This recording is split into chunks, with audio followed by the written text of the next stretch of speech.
E a agrofloresta agora também é uma opção sustentável para a agricultura. A agricultura do futuro passa por este meandro. Entrevistei João Paulo lá em Brasília, ele que é um dos inventores do quintal produtivo e também um entusiasta da agrofloresta. Veja a matéria. Olha, vocês viram algumas matérias minhas no Congresso Nacional. Vim aqui em Brasília, né, mais por uma agenda familiar, mas foi no Congresso Nacional que eu acho importante. Estive numa fazenda que produz orgânicos e hoje eu estou aqui com o João Paulo. E ele é um entusiasta, né? Vocês viram a matéria, se não viram, vão ver a matéria sobre o quintal produtivo. E ele também é um entusiasta da agrofloresta, não é isso? Perfeito, Virgílio. Perfeito. Você tem a JHP.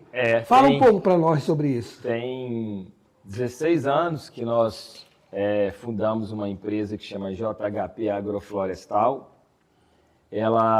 O nome dela, JHP, tem uma homenagem a meu pai. Você falou de político, ele foi político por Minas, João Herculino. Então, o JH vem de João Herculino e P de Paulo, que é a minha parte hereditária, te contando um pouquinho da história, que é interessante. E HP vem do inglês, que é horsepower, que é cavalo de força, e o que a gente faz lá é geração de energia através de combustível de vegetal, né? Então, nós temos uma mata de eucalipto que nós plantamos. Hoje, nós criamos a sustentabilidade do nosso produto e criamos a cadeia FIM, que a gente fornece lenha para as principais pizzarias de Brasília, que é um mercado gourmet de alimentação.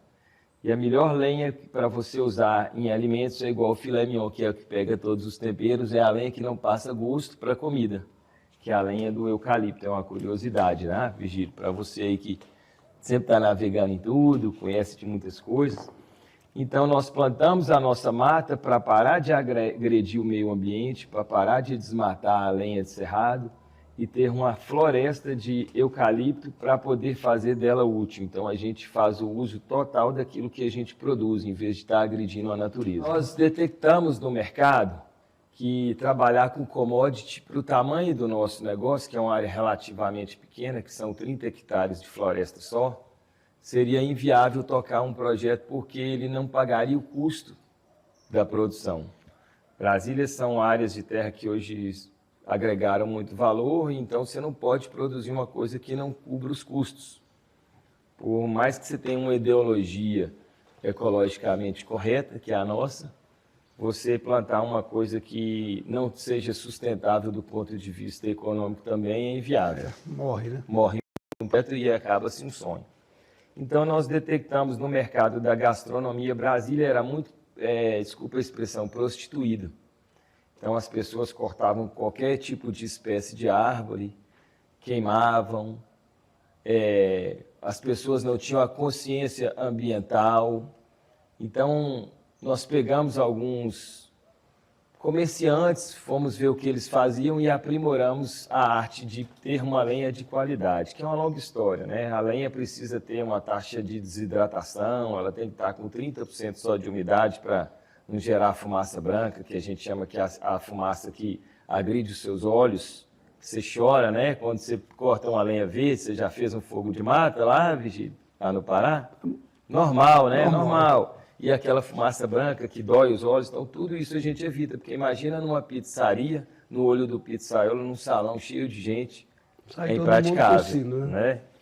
Então a gente se profissionalizou nesse segmento, temos um público seletivo, depois a gente foi para o público de uso doméstico, temos a lenha hoje no mercado gourmet que chega para a sua lareira, para a sua parrilha uruguaia, argentina, que é o churrasco de excelência, né, que a gente pratica. Eu sou mestre parrilheiro também, não sei se eu te falei, tenho 5 cursos de mestre parrilheiro, que é uma vocação de uma coisa que eu sempre amei, sou filho da roça, filho do mato, que eu chamo, menino da porteira, né, igual eu falei, e o companheiro do meu pai, Davi. Dentro da agrofloresta, você faz um mix de várias plantas dentro de um ambiente para ter um ecossistema. Então, você pode plantar... Lá eu tenho o IATF, não sei se você já ouviu falar, que é Integração Lavoura, Pecuária e Floresta. Então, nas entrelinhas de floresta, que é de 6 em 6 metros, com 2 de espaçamento entre árvores, a gente conduz pasto e de tempos em tempos tira o pasto e planta a lavoura nas entrelinhas. O gado vive em harmonia com o meio ambiente, que ele passa a pastejar na sombra em vez de estar tomando sol a pico. O ganho dele, ponderal de ganho de peso, é maior, porque ele se alimenta num ambiente confortável. E ali você consegue estar fazendo o que a gente chama de meio ambiente perfeito, que é estar em harmonia com o meio ambiente. Os animais vivem em harmonia com o meio ambiente, as plantas produzem mais, e a gente tem uma renda diferente, em prazos diferentes, que o eucalipto leva de 3 a 7 anos para dar um corte.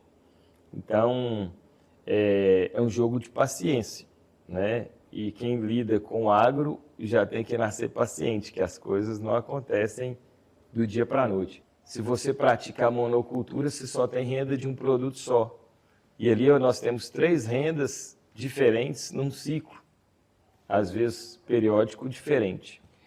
E hoje tem várias alternativas, a Embrapa te coloca, a Emater, procurem, quem quiser implantar agrofloresta, procure o governo local. Nós temos lá em Marabá, nós temos, né, pela Secretaria de Agricultura, um projeto conduzido juntamente com o Ministério Público de agrofloresta. Então, realmente muito bem. O café mesmo que a gente está mostrando aqui vai muito bem a agrofloresta, porque o café de qualidade ele gosta de área sombreada, de meia sombra. Aí tem o cupuaçu que planta lá no norte também, o cacau vai bem em agrofloresta. Tem várias outras plantas que você pode conduzir, em vez de plantar lavoura de monocultura, árvores mais arbustas, arbóreas, baixas. O eucalipto sobe, mais rasteira, planta em consórcio. Vai muito bem, sabe? Vai muito bem. Eu vejo que essa sua iniciativa de buscar trazer a informação do campo para dentro da cidade, vai de frente com um projeto que nós temos em Brasília, que chama Agrotec Brasília. Já estamos no 3º ano, que a gente leva a tecnologia dentro do agro para as pessoas da cidade. É no Parque da Cidade, não sei se você conhece, aqui em Brasília. Ana Júlia hoje, né? Era Juscelino Kubitschek. Acho que é Ana Júlia o nome hoje, Parque da Cidade. E a gente, por quê? O pessoal fala, poxa, João, mas já tem a Granja do Torto, já tem o PADEF, por que vocês vão levar uma feira de tecnologia do agro para o coração de Brasília, do lado dos hotéis? Mas exatamente. Acessibilidade. Vigílio, a pessoa que mora em apartamento não sabe o que é o agro, não sabe de onde que sai o ovo, acha que da prateleira do mercado, né, que a gente brinca. Mas a gente quer trazer a sociedade de volta para o campo, a gente precisa voltar as pessoas a viver o campo. Tem uma frase que eu uso, que vem de um adubo que a gente brincava do maná, adubando dá, não sei se lembra desses adubos maná, não sei nem se existe mais, mas é mais por analogia para você entender. Isso é um paradigma, o eucalipto foi muito... teve um preconceito muito grande. Ele é exótico, né? As pessoas dizem que o eucalipto, que ele cresce para cima, ele cresce para baixo, o sistema radicular de raiz. Então, que ele chupa muita água do meio ambiente, né? Ok. Mas, em contrapartida, ele floresce muita folhagem que cai no chão, que decompõe, que vira matéria orgânica. Então, ao mesmo tempo que ele tira, ele dá. E hoje no Brasil já voltou a falar muito, mas nós já estamos aí há 5, 6 anos falando uma coisa que, com a crise que deu agora da guerra mundial dos adubos químicos, voltaram em frente todo mundo querendo ter o adubo orgânico para produzir em escala. E nós podemos ser o maior produtor do mundo de adubo orgânico, porque tem o resíduo frigorífico. Já para você ter ideia, Vigílio, já se está fazendo adubo orgânico mineral do bucho do boi, que está passando em rumen, as plantas que ele comeu, separa ali os vegetais que já estão putrefando no estômago, com enzimas, bactérias do bem. Ao invés de ir para a água e descarte, vira um adubo, e já assim, coisa de toneladas já está acontecendo, isso já é uma realidade, né? E antes isso era visto não como coproduto ou subproduto, era lixo. E vou fechar a parte da sustentabilidade, por analogia com a agrofloresta, que não existe lixo mais hoje, né? Eu digo que o lixo virou luxo, o subproduto passou a ser produto. E o resíduo, às vezes, vale mais do que o principal. Depende da ótica e a maneira como se enxerga as coisas. A Transamazônica, eu fiz uma entrevista com um deputado aqui do Pará, né, deputado Ayrton Faleiro, aqui na Câmara, e eu, inclusive, perguntei para ele qual o modelo que nós vamos ter, né? Porque se não tiver modelo, cada um faz por si e fica, né? Então, hoje lá, né, quando não é pasto, né, já alguns lugares estão se fazendo agrofloresta, principalmente com o cacau. E precisa de orientação. Vamos nesse cafezinho, tá informal, tá gostoso a conversa? Precisa de orientação. Não adianta você dar terra se você não dá condição. Meu pai, que trabalhou com educação muitos anos, como eu já disse, ele disse que não adianta dar o peixe se não der o anzol e a linha. Você tem que ensinar a pessoa a pescar. Não é dar a base, que é o solo, e não dar a condição mínima de produzir. Vou te completar, Virgílio, dizendo que nós precisamos de mais cursos técnicos profissionalizantes do que bacharéis. Porque o Brasil hoje está carente de mão de obra e está carente de mão de obra qualificada. Não é só quem faz as coisas. Às vezes você tem um pré-candidato à vaga e ele não tem condições de ocupar a vaga. Essa é a realidade. Como é que você põe uma pessoa para administrador que não sabe os princípios da administração? Como é que você vai dar uma máquina que custa R$1,5 milhão para um cara que não tem, às vezes, o segundo grau completo e que sabe interpretar uma leitura de um gráfico Waze através do sistema de informação digital, que hoje é uma realidade? Então, a gente precisa qualificar a mão de obra, investir em cursos profissionalizantes, levar o conhecimento para as pessoas, também com a cultura de ter a vontade de crescer profissionalmente.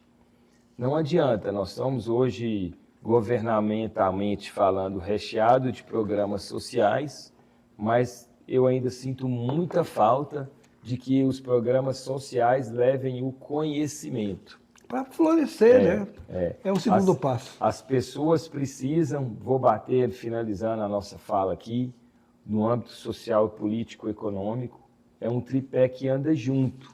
Não adianta. Qualquer um desses que falha, a pessoa fica capenga, fica manca. Vou falar a linguagem que todo mundo entende. Né? Ela não consegue andar sozinha com as próprias pernas porque ela vai cair. Faltou a base, faltou a informação de saída. Numa pirâmide, se não tiver um alicerce muito sólido, ela não se fixa no pico da pirâmide, ela se desmorona. E é assim que a gente tem que fazer a agricultura, assim que a gente tem que fazer o agronegócio, assim que a gente tem que fazer a agrofloresta. É dessa maneira que a gente pode fazer do nosso Brasil caminhar, que é onde ele é mais pujante, que é na agricultura, na pecuária, de uma maneira sustentável. Que o mundo hoje quer isso, Virgílio. Muito obrigado, tá?